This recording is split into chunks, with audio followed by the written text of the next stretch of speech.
Today's video is all about microphone applications. So I'm going to be talking about how you use microphone. We've talked about types of microphones. We talked about polar patterns of microphones. We talked about microphone techniques. Now we'll be going into the application. How can you use these microphones to achieve whatever you want to do in a particular place, in a particular setting, in application of microphones when you are having a live concert, when you are in a studio environment,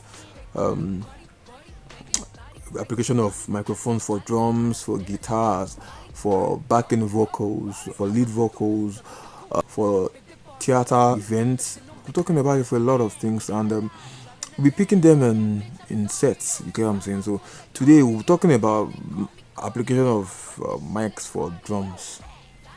We'll be focusing on drums today and talking drum.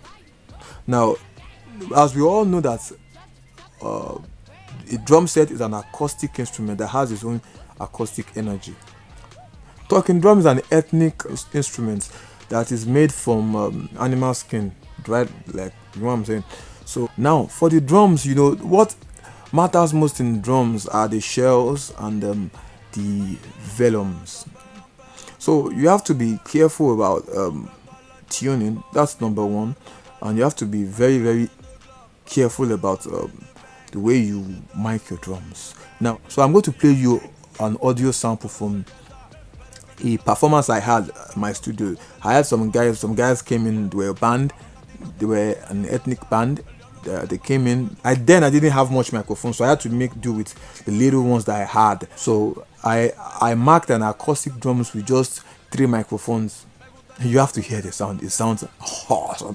Anybody that hears the audio, are going to be like, it's a lie. This can't be 3 microphones. I'm like, this is 3 microphones. I got 2 condensers, spaced pairs, and I have 1 in the kick drum. Yeah. And it sounds way better than people that will use almost 8 to 10 microphones. You know, it's the way you apply what you have that matters most. You know, I can't go to a studio and you say you want to record drums and I'm going to use the settings that you put there. No, I can never. All the situations are not the same. You can't be mediocre about whatever you're doing. You can't be just nonchalant and say like, okay, it's just drums. Because nah, I don't do like that. I'm very specific about the sound. And even this mic I'm using, it took me time. I started finding this particular spot where I have a balance of the mid and the highs. So that's one thing about me. I'm crazy about my art. Like so this is a stereo mix down. No post-production, just volume increase. So my console is Mackie Ongs 24 has a compressor on it. It has a compressor on it. So that was what I just added slightly, just to give a little bit of beef, just to beefen up the body of the stereo mix down. So I did everything on the board, straight out of the board, because I love analog sound. I'm going to play it for you, so I want you to listen to it. Listen to the way the drums sound, the spread, the tightness, the energy. Then also you listen to, I'm going to play the talking drum too. Now you listen to it.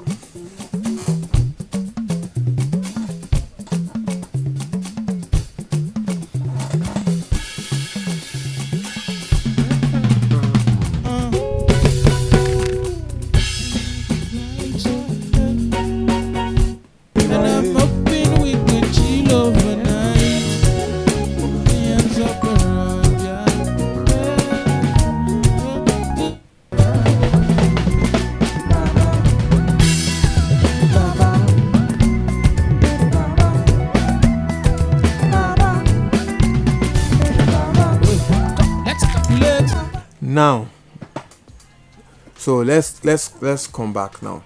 If you listen to the drums very well, you notice that there's a smoothness around the sound of the drums. It has that warmth, it has that energy. And how did I achieve this? Basically, I used 2 condenser microphones here. I have the Stage Line and the Behringer ECM. It's not like my go-to, but it's something I can manage, like I can afford all those microphones that I want to buy. Those ones are only $2,000, $3,000, and all this thing I'm doing it because I love to give my customers the best at an affordable price. So I used this. This is the Stage Line. This is a very old mic, this is an electric mic. This is the Stage Line ECM 2001. And this is the ECM, the Behringer ECM 8000. So these were the two microphones I used for my overheads. And you know, I showed you my T-Bone mic, the beta series. That was what I used for the kick. Now let me explain the reason why. Let me tell you the reason why I used all these things. Now this one, I used this. I now grouped. I did this in a space there. I had on my drums like this. So in this part, I have the snare, I have the hi-hat, I have the tom one.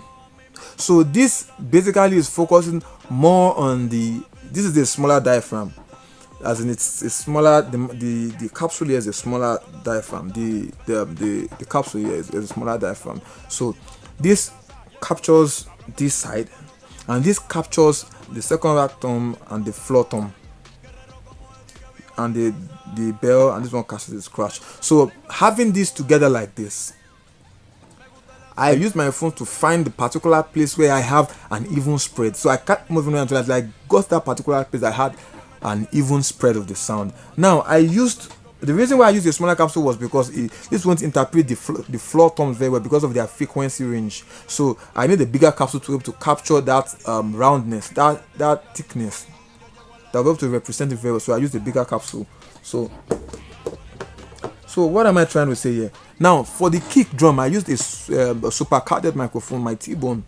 And the reason why I used a super cardioid microphone was, you know, the other day I spoke about super cardioid microphone. I said there are microphones that capture very well from the front, but very narrow at the front and a little bit at the back, but on the sides they don't. They really cancel out by the sides. So the reason why I used a super cardioid instead of a cardioid, I'm going to explain now. A cardioid is going to capture unnecessary sounds that I don't need, unnecessary pickups that I don't need. Like it might be picking the snare, it might be picking the toms. The talking drummer was by the side, so I didn't want the cardioid, because the cardioid is going to pick all those things because they are on the same horizontal axis, like they are like this. So the drums is here, the drums is in one side, the talking drummer is one there. So if I put a microphone that is a cardioid microphone here, it's going to be picking all these things. It's going to spread to this place. It's going to spread to this side. It's going to pick all from here. It's going to pick everything like this. So I needed something that's going to pick just this. That will give me just this. That will not be big enough to capture this. So Super Cardioid did that for me by cancelling out the talking drummer by the side, cancelling out this one by the side, and narrowing just that attack of that beater, that stick, that mallet that is hitting the kick drums velum. So I isolated that alone. So where I record my drums for rehearsals in the studio has a wall in front of it, so it reduces it so that I really don't have any like my studio is fully soundproof. So where I placed it, it's just like, I think maybe like some few inches away from the wall. So the back of it will be picking nothing. Like there's no reflection. It's just going to be a non-reflected sound because I soundproofed my studio. There's no reflection, so whatever sound travels that travels from the kick, it doesn't reflect back to the back of the super cardioid microphone. So whatever sound that comes out from the kick, it goes to the microphone, and the one that hits the soundproofed wall is not coming back. So I'm getting a tighter kick sound and a very wide spreaded entire kit sound. Whenever I'm miking live sound, I don't high pass everything away from my overhead mics, because when you are looking at a mic from the top, if you are listening to a drum from the top, you are listening to everything. You are still hearing the kick from the top, but the low end is not from the top. You are only hearing the attack from the top. So all those things are what you don't remove from a performance when you're doing your live performance. So same thing with the talking drum too. I use a super cardio too for him because I don't want him to be picking the drums by the side. So it was giving me much more of a punchy sound and a direct narrow sound. So I had more energy without using a compressor. A compressor is a dynamic controller. It controls how loud or how low audio is, whether audio, vocal, instrument, whatever you run through it is like a filter that controls how far I want it to go. This is how loud or how low something is. So with this, is giving me, with my microphone, I'm getting punchy sound without using that kind of system.